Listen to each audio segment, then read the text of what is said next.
Hey guys, welcome back to my channel. If you're new to my channel, please do make sure that you subscribe and feel free to like, comment, let's get interactive.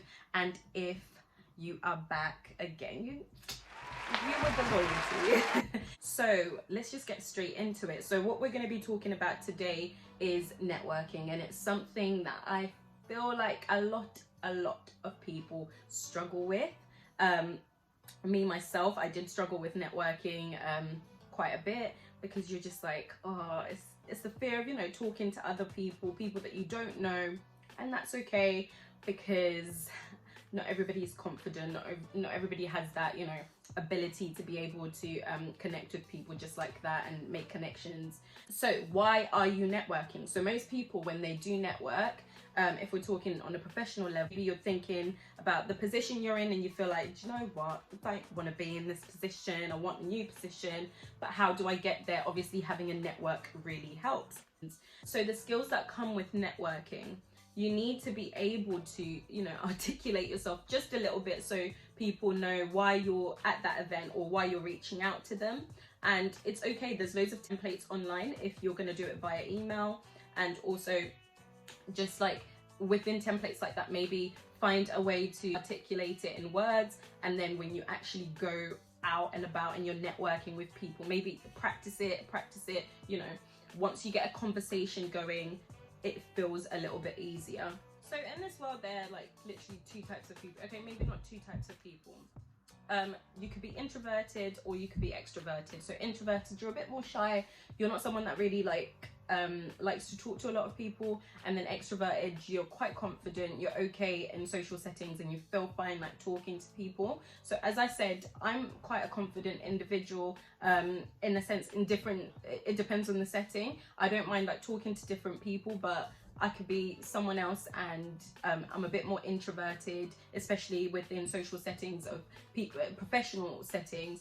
I might find it just a bit more intimidating. So one of the things that I think you would have to think about is finding ways to be confident when speaking to other people. That could be finding types of things like online. If you go online and see, how can I optimize my confidence? How can I gain more confidence and be able to speak confidently? So sometimes an exercise that I've done, and one that actually we did at work once, is finding just like a few people, maybe your family members or anyone, and just talking about something, like sell something, like selling. Oh, actually, I know what I'm gonna sell. I'm gonna sell these lashes that I've got on.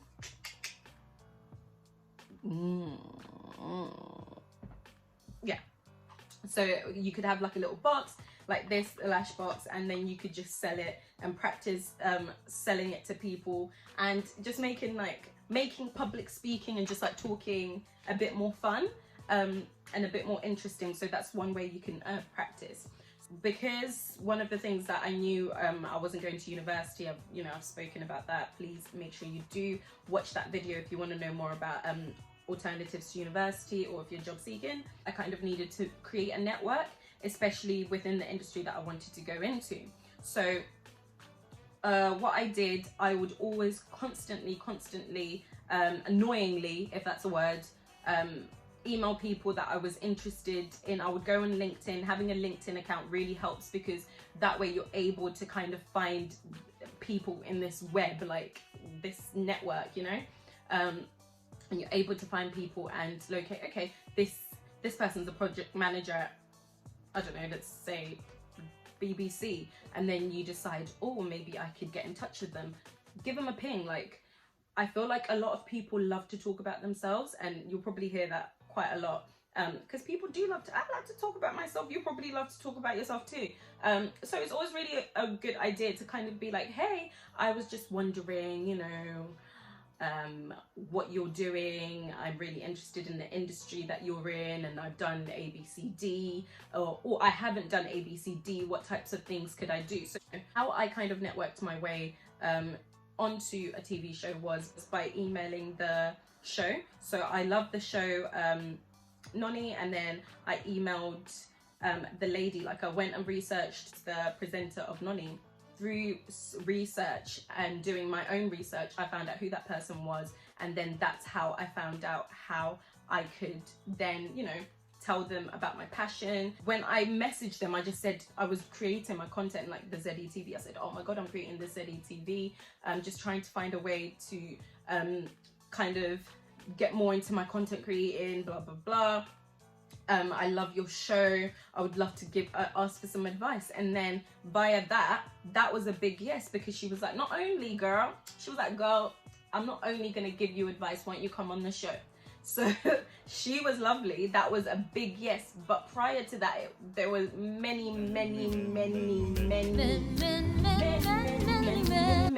no's. This is like online networking. And obviously with what's going on at the moment, online networking is definitely something we can kind of dive into. Other forms of online networking is Instagram. There's Instagram lives. You can go and watch their lives, and you know, through their lives you could find other people that are interested in what you're interested in, because it's likely that the people that are watching the live probably have similar interests to you. So that would be great to kind of build that network, or even after you've watched a live, go and, you know, message that person, hey, John, I watched your live today on you know, coding within CSS, and I really want to know more about it. Then John will probably, you know, message you back, or John might ignore you, and it's okay if they ignore. If you do have a LinkedIn account, you can also see what types of events are on there. Also, if you have a LinkedIn, documenting what you're doing is a great way to form a network as well. So obviously once you've added a few more people, and then you document, let's go with the graphic designer, you know, I've done this graphic design, blah, blah, blah, today, I really liked it, blah, blah, blah, like this. Then you kind of explain your journey, and then someone else will see it, and via that they might refer you to someone else, and that way other people might even reach out to you without you having to reach out to them.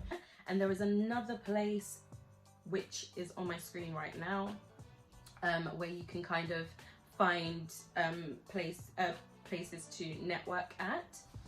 Another thing is, if you are looking to reach out to someone, one thing I would say, just think of them as people. Don't think of them as the position that they're in, because networking can be a very intimidating thing, but at the end of the day, they're just like you.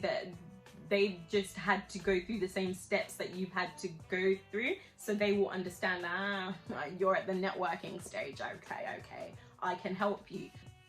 And find different ways of engaging with people. If you talk to someone, it doesn't have to be like work related. Maybe find an interest that you both have, and people have a similar interest.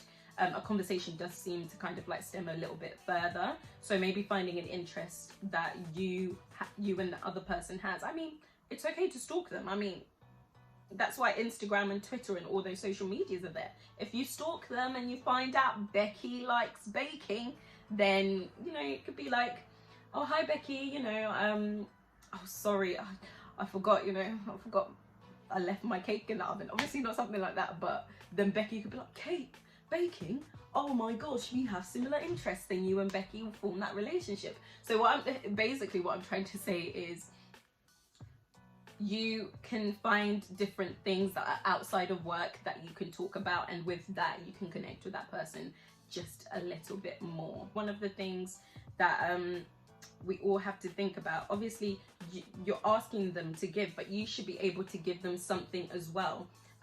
Think of things that you feel are valuable to them, and whether you can give those things to them. Oh, that sounded so cool. I've also learned that when it comes to networking and you're looking for an event, sometimes like looking at an event that says even networking on it can actually be quite bad, because once you go to a networking event, you just know those people are just going to be looking for jobs. Like loads of people are looking for jobs and loads of people are looking to make connections. Please don't get me wrong, it doesn't mean don't go to any event that says networking in the title. Like obviously do go, but also think about extending your search to other events that might just be of your liking. The reason I'm focusing mostly on online at the moment is because Obviously we're in lockdown, so it's a great time to actually start networking and start talking to loads of different people. So guys, that comes to the end of the video. I didn't want to make it too long and I didn't want to put too much into it. It was just a bit of a chilled one, just to kind of give you my little 2 cents about networking and the types of skills that do come with it and all of that jazz. If you want to see more content like this, make sure that you hit that subscribe button. Hit it. Okay. And make sure that you like, comment and subscribe.